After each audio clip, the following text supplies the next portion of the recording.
issue of ethics in product management, which is what it means to be human and to work with humans in this day and age when everything is possible.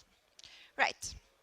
He is a freelance head of product, the founder of Product People, and a startup mentor.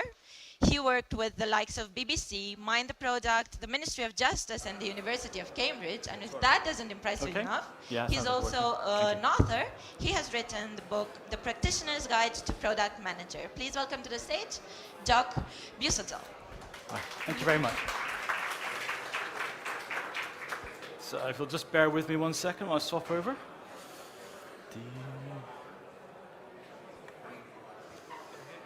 Let's pop this on here.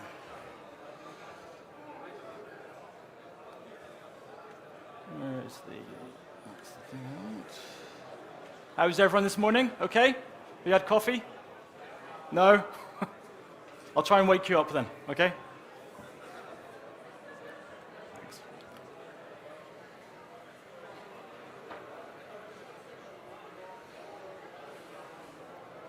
Okay, I know the screen isn't so bright, so hopefully you can see the screens around, but I will talk over the slides, and I'll also make the slides available later on SlideShare if you need to get copies of that, but feel free to take pics as you go along.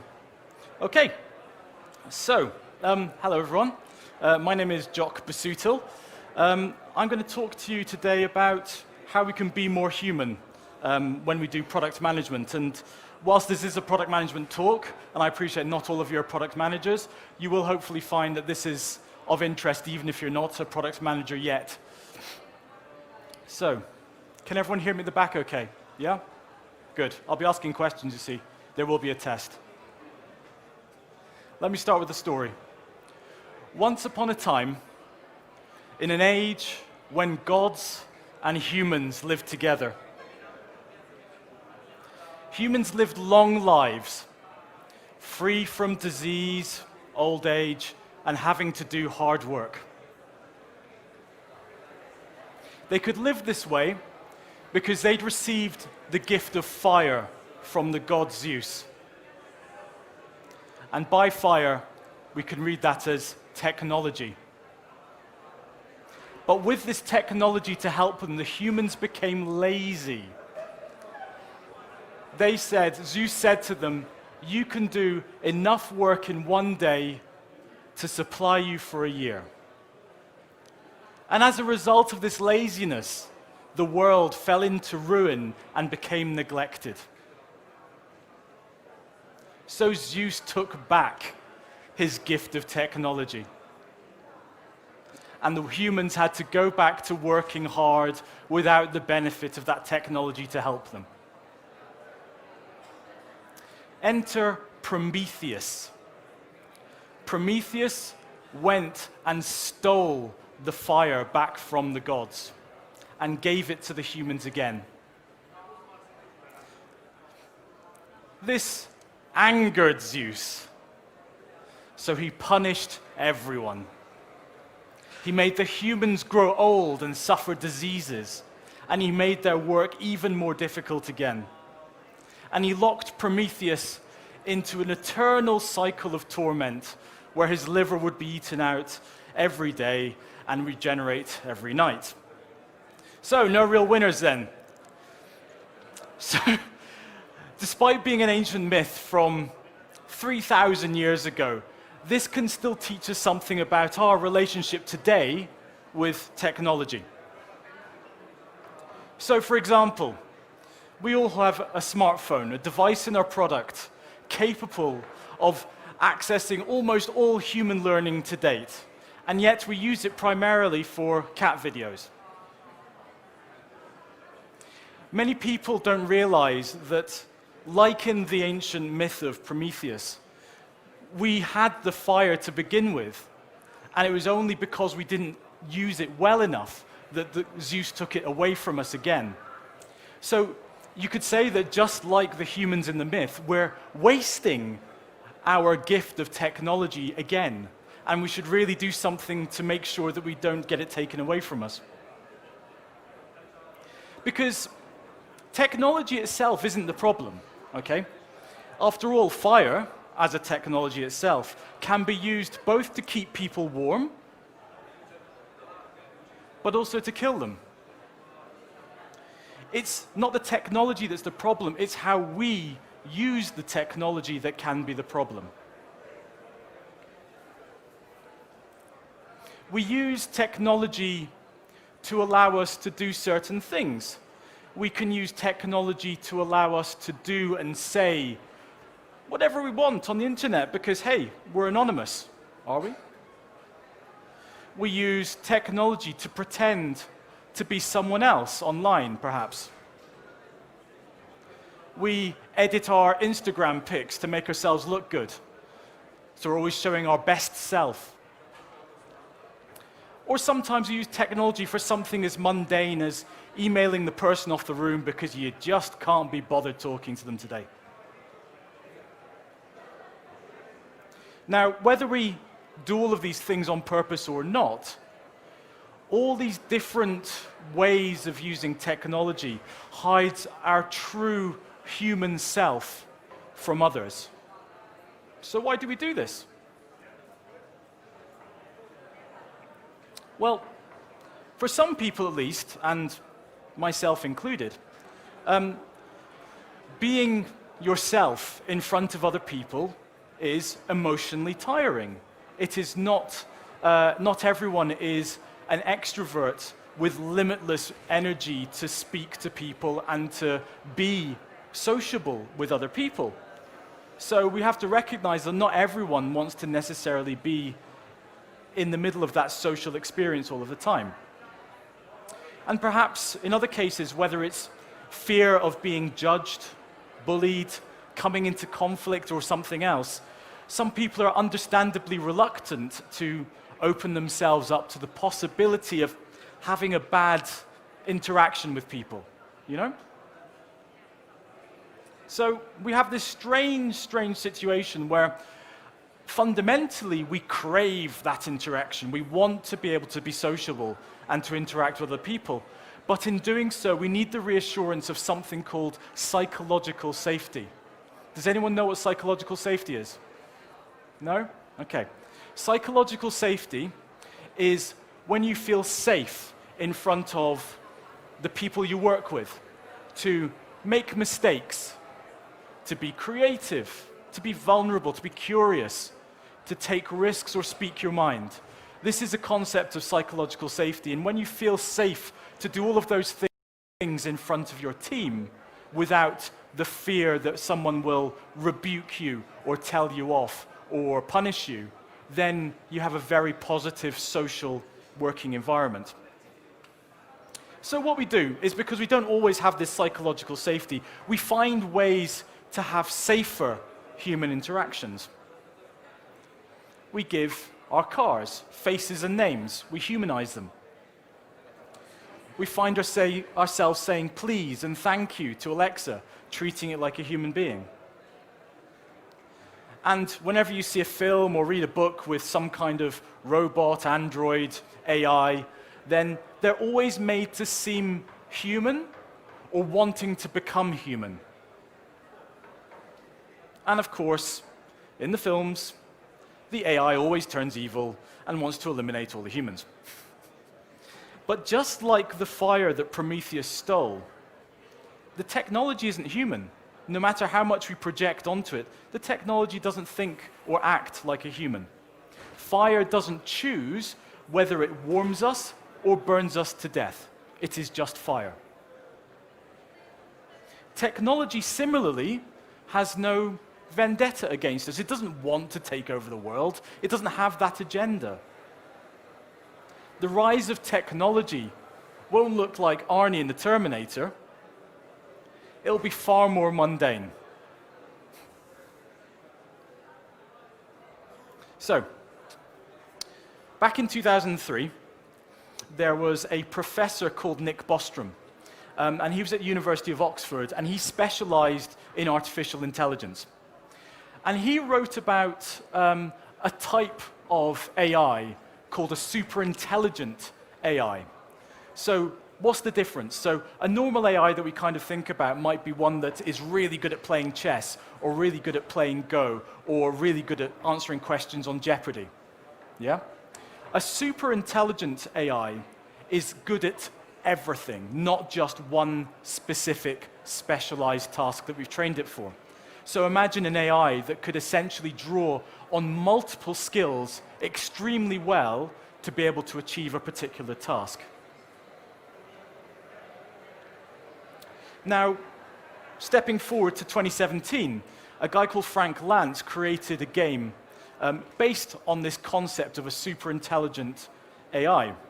And in this game, you play as the AI programmed to make paper clips ever more efficiently. Paper clips. So, with frightening speed, you start to realize, and yes, I did play the game through to its completion to get this GIF. With frightening speed, you realize that your AI is improving itself. It's making itself better to fulfill the task that you've set it of creating more and more paper clips out of the materials available to it. It starts to draw on its skills to circumvent anything that prevents it from achieving its goal, until it gets to the ultimate conclusion of converting all of the matter in the entire universe into paper clips, including itself.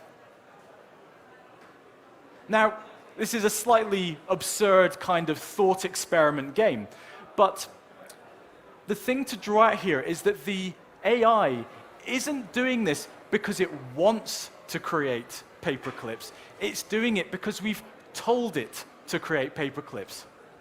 It's just doing the task that we've set it. So we have to remember that any artificial intelligence, any machine learning algorithm that we create is only going to be as good as the task we set it. And we, as the human beings involved in the process, as the product managers, we're the ones who are going to be responsible for setting those artificial intelligences their tasks. So, if we set it an ill-thought-out task, we shouldn't be surprised if we get a strange result. So, let's take some examples. A few years ago, Microsoft, possibly misguidedly, created a chatbot kind of based on machine learning called Tay. And it was designed to have kind of the characteristics of a female teenage girl. Now, because it was learning from its interaction with other people on Twitter, people realized pretty quickly that they could train it to do some pretty scary things. They started to train it to become racist, right-wing, and extremist. And these are some of the least offensive tweets I could find. So, Microsoft being Microsoft, turned it off and turned it back on again. And pretty much immediately, the same thing happens, so they abandoned the experiment. So, it's clear to see that you can train an AI in, again, less desirable ways if you feed it the wrong kinds of information. But let's take a sort of more down-to-earth example. Let's say we're trying to make an algorithm that will predict the profile, the characteristics of future CEOs of corporations. If you were to train an algorithm based on historical data, it would probably bias towards old white men. And the reason for that is because historically, at least in 2017 and before, only 32 out of 500 CEOs in the Fortune 500 were women, okay? And this was the highest number to date. It was like 25 last year. I don't know what the number is for 2019. So if you were to train this algorithm purely based on historical data, the historical data is itself biased, okay? So does that necessarily create the right machine learning algorithm to predict the future, if all we're doing is preserving the biases of the past? Okay, so everything's been kind of theoretical, so let's take a real-life example. In the US, there's a system called Compass, which is used by the US courts to predict the risk of someone committing a further crime and using that information to decide whether to grant parole or not. Okay? Now, both these people you're seeing on the screen were arrested for the same crime. They're both arrested for drug possession. Which of these people is more likely to commit a crime, and which one is less likely to commit a crime? Well, funnily enough, it started to predict that black people were more likely and white people were less likely, and it was wrong on both counts. Okay? So in other words, the machine learning algorithm had learned to become racist based on the information it had been fed. Okay? And this should be a problem for us. So, a machine will adopt the biases of its training data. And once again, we are the people responsible for feeding the information to train the machines. So, one of the reasons we're going wrong, perhaps, is that we've forgotten to be human.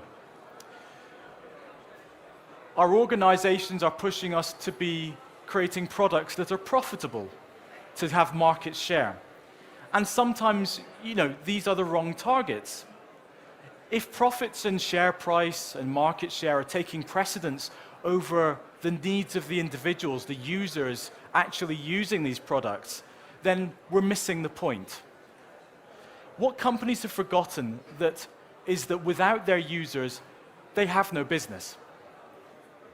So we have to put users first whenever we're thinking about how we design our products that use these machine learning algorithms or artificial intelligence. But here's the difficult thing. If we're thinking about the humans and the users first and trying to be more human, we also have to think about how our products could be abused or misused to do harm to people. So for example, we might think about geofencing all vehicles, not just autonomous ones. So for example, we might do this to prevent a car being driven into a pedestrian area, for example. So then why don't we think about geofencing firearms so they can only be used in authorized firing ranges? But it's difficult because when we start to consider the ethics of building products, in other words, what is the right thing to do for people, we start to hit some really tricky dilemmas. So here's where I need to get you involved. Let's take some examples. A supermarket analyzes the loyalty card data to predict when someone is pregnant to send them specific discount vouchers. Hands up if you think it's okay for that supermarket to send out discount vouchers to someone who's pregnant. Hands up. Anyone who thinks that's okay? Yeah? A few people? Okay. Is it okay to send out those loyalty card discount vouchers if the person doesn't know they're pregnant yet? No hands. Okay, fair enough. Is it okay if the pregnant person hasn't told their parents yet because she's a teenager? No, probably not. Now, this is a real example of what happened when Target started to use machine learning, effectively, on their loyalty card data. It happened a few years ago. It's quite a well-publicized case. So let's think of another example. Imagine, like Minority Report, we have a system that can predict households where there's likely to be some domestic abuse. Now, bearing in mind that no actual crime has happened yet, is it okay for the police to take preventative measures to stop that domestic abuse from ever happening? Hands up. Is it okay to do something in advance? Okay, more of you this time. Fair enough. Is it okay to take that preventative action if by doing so you actually cause the domestic abuse to happen? Hands up. So the action you've taken has actually caused the domestic abuse to happen? Okay, so not many hands there. So, the other way around. Is it okay if doing nothing causes the abuse to happen? Yeah, no hands, because at this point everyone's going, I don't know. I don't know. If I do something, I get the problem. If I don't do anything, I get the problem. And this is largely the problem here with the idea of kind of trying to use data to predict the future. So, here's another case. You probably saw the Google Duplex demo last year, where there's a phone call of the machine making a phone call very realistically to a hair salon to book an appointment. Okay? So, first of all, easy one. Is it okay for an AI to mimic a human when making an appointment on your behalf? Hands up if it's okay for your personal assistant, your digital personal assistant, to make a booking for you. A couple of people. Okay, a few more people. Fine. Is it okay for it to pretend to be a human without letting the person know that it's actually a machine? No. Is it okay for a company to use the same technology to automate millions of sales calls? No. Right. But we've created a technology that would allow that to happen. So, here we are. We're the people with all the responsibility. We're the people who are making these decisions about what products we create, whether we should create them, and what we do to make sure that we prevent the abuse of these products to harm people. So, let's think about 5 ways to think more ethically, and maybe this might be something you can take back with you. So think about, first of all, the concept of doing no harm. Just like a doctor, you're trying to do no harm, okay? And like a doctor, sometimes that does mean you have to do certain things to make the patient worse before you can make them better. But broadly speaking, the concept is you're trying to do no harm. So think about whether using the product or publishing data from the product would put your users at risk of harm. So for example, do any of you use a running app called Strava? Or, yeah, 1 or 2 of you, okay. So Strava is an app that basically would publish your running routes or your cycling routes, okay? And it turned out that people started to abuse this data that was made available to essentially lie in wait for people and rape them, okay? So, I know, a bit extreme.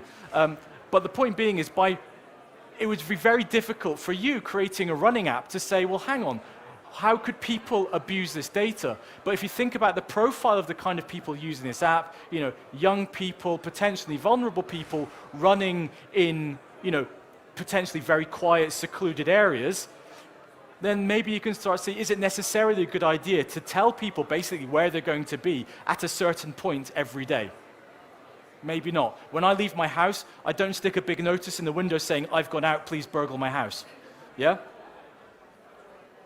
So think about what sharing that information might do, or sharing the usage of that product, or using that product might do to the people. The second thing is think about the privacy of the user. So the very fact that they are using that product might be something they want to keep private. So for example, if you were on a particular dating site, you might not necessarily want everyone to know that you're into that particular thing. Yeah?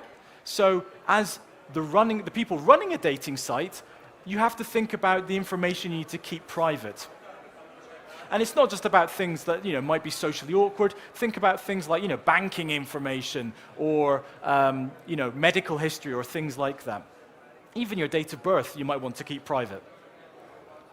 The second thing is, when you do collect information from people, you have an absolute responsibility to keep it secure. You have to encrypt it, you have to keep it under lock and key. You have to make sure it's not accessible by people who might abuse that information on the inside. You need to get something called informed consent when you gather information or when you get people to use your product. Informed consent is when people know exactly what they're signing up to. Okay? So if you've got a 27-page document of terms and conditions, that's not informed consent, because no ordinary human being will understand 27 pages of legal jargon. Similarly, if you've made the checkbox opt out rather than opt in because it's already checked, that's not informed consent either. You have to make sure that people are happy and willing to give you the information, and they know why and how you're going to use that information. And last of all, you need to make sure that you're only keeping the information you need for the shortest period of time. So for example, there's an insurance company in the UK, and they take details from you, and eventually they need to take credit card details over the phone. And like many companies, they record phone calls for training purposes. Yeah? That's quite familiar. What they also do, though, is when they get to the part where I'm just about to give them the credit card details, they say, we are now pausing the recording so we do not take a recording of your credit card details. Okay? So what they've done is they've gathered the information they do need for training purposes, and I was okay to consent to that. I didn't necessarily consent to giving my credit card details to be recorded, so they paused their recording, which meant they did not keep it. They only had the credit card details long enough to actually make the transaction, and then they were gone. Okay? So that's a good example of making sure that you're only capturing the information you need for the shortest period of time. So, your challenges. First of all, we need to ensure psychological safety. So whether we run a team or we're a member of a team, we need to make sure that people around us feel safe and confident to work, to interact socially, to make mistakes and all those things without the fear of being shouted at or punished or any of those things. Okay? So it's our responsibility to try and work towards a psychologically safe environment to work in. We have a responsibility to do machine learning with sensible, realistic data. We try to avoid perpetuating biases from historical data, and we have that responsibility to make sure that the information we do train our machines, our algorithms with, is as representative and diverse as it needs to be for what we're trying to do. So really what we're saying is we need to create both commercially successful products and ethical products. And sometimes that creates these difficult challenges or dilemmas where we have to ask ourselves, not just can we create this product, but should we create this product at all? In other words, let's try and be a little more human. Thank you very much. I'm happy to take questions if anyone would like to ask. Thank you.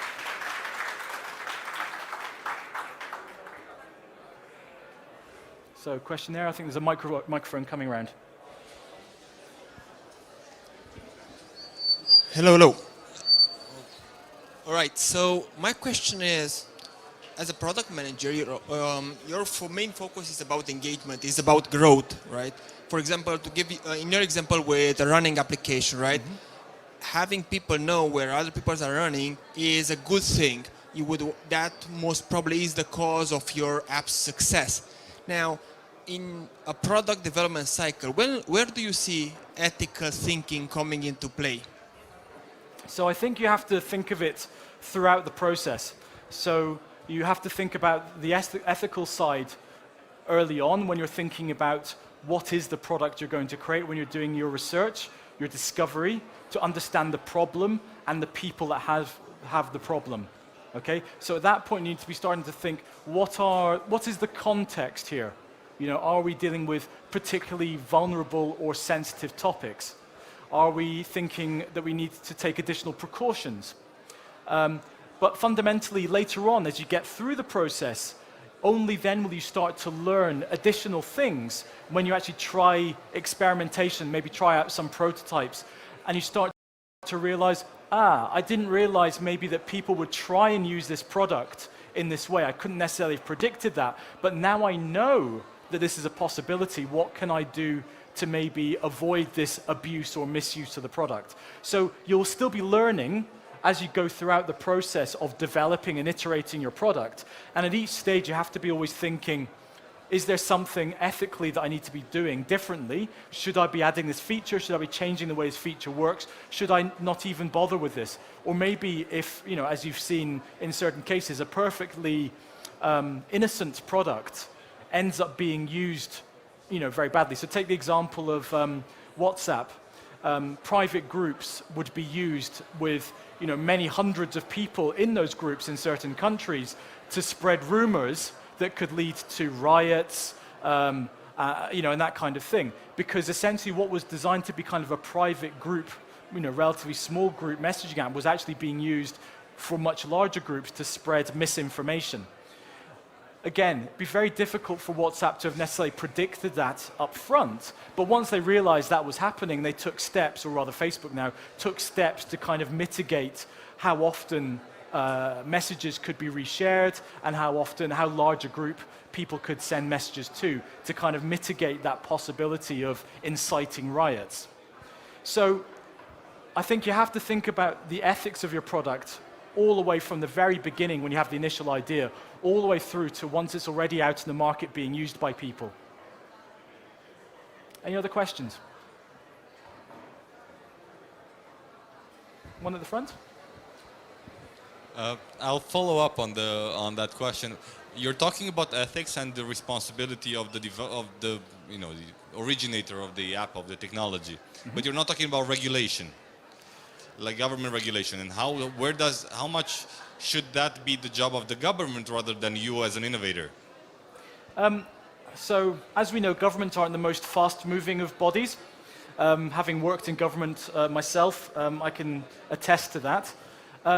And I'm sure that regulation will eventually catch up. The problem is that as we appreciate, we're creating these products much more quickly than regulation has a chance to kind of catch up with. So we're kind of creating these problems, and funnily enough, people didn't realize these kind of problems could exist. So only now people are thinking, well, do we need regulation? And if so, what kind of regulation do we need? And what kind of regulation do we need that kind of still allows flexibility and innovation to happen without necessarily causing these kind of problems? So I think if we're 100% reliant on governments to catch up with regulation, I feel that there'll be a long window, a wide window for potential problems to occur, which is why I think we as the originators of the products have more of a responsibility to try and introduce this ethical thinking ourselves. I do think that regulation will play a part, but it's always going to have a lead time. There's always going to be a lag between the problem emerging and the regulation occurring. Yes, sir. Gentleman in the red. Yes, hello. Being more human can be applied to a weapon factory. Yeah. I don't know, right? So this is the thing, okay? I certainly appreciate that there are justifiable reasons for creating weapons, okay? I cannot get into the complexities of the gun control, yes-no argument and so on, but let's just say that there are certain reasons why weapons are needed in certain situations. Bringing ethics into that is saying, can we make sure that the weapons that are created only to be used in the specific situations where they are permitted to be used? Maybe would be one way of thinking ethically about that. But another way of thinking is ethically, should these weapons be created in the first place? Are there other ways in which the kind of situation can be resolved in a different way? I don't know. And I think this is a really tricky one. So you look at the US is a perfect example, right? So they have a constitutional right to bear weapons, and that can't be taken away. The question is, though, is ethically, does the ordinary individual in the street need the kind of assault rifle used for major conflicts? Just sitting around in their house. Is that arguably too much? Or is it infringing their rights as US citizens to not allow them to have that? So it's kind of a tricky one, okay? The short answer is there's no perfect solution, and what you'll find very much is the case. I was having a really wonderful chat with some of the other speakers last night, and we were talking about all of the gray areas that exist in ethics. There's no right or wrong answer. There's no definite black or white. It's all gray. And I think the more you look into these questions, it kind of challenges you to think, well, what is the best I can do in this circumstances, in this context? You can't absolutely solve every problem. You can't prevent every abuse. Because like, okay, let's say we had a gun, right, that would literally only fire in certain places if the person who owned it and was licensed to use it was holding it, and only that person, okay? So you've got a weapon that will only work in really specific circumstances. What's to stop me using that weapon to hit someone over the head, okay? Someone will always find a way to abuse the product regardless of the safeguards you put in. So you have to do kind of your best efforts, okay? You can't solve every single problem ethically. You can't prevent every possible abuse, but you can at least solve the ones that are obvious. And I think that's the difficulty we have to figure out as best we can what realistically can we do to still keep our product usable and useful and commercially successful whilst also still protecting the people who are using that product from harm. And I don't have any hard answers to that, I'm afraid. Any other questions? No? Well, thank you very much for listening. I hope you enjoy the rest of your day. And hopefully I'll see you soon. I'll be around if anyone wants to catch up with me later. Thank you very much.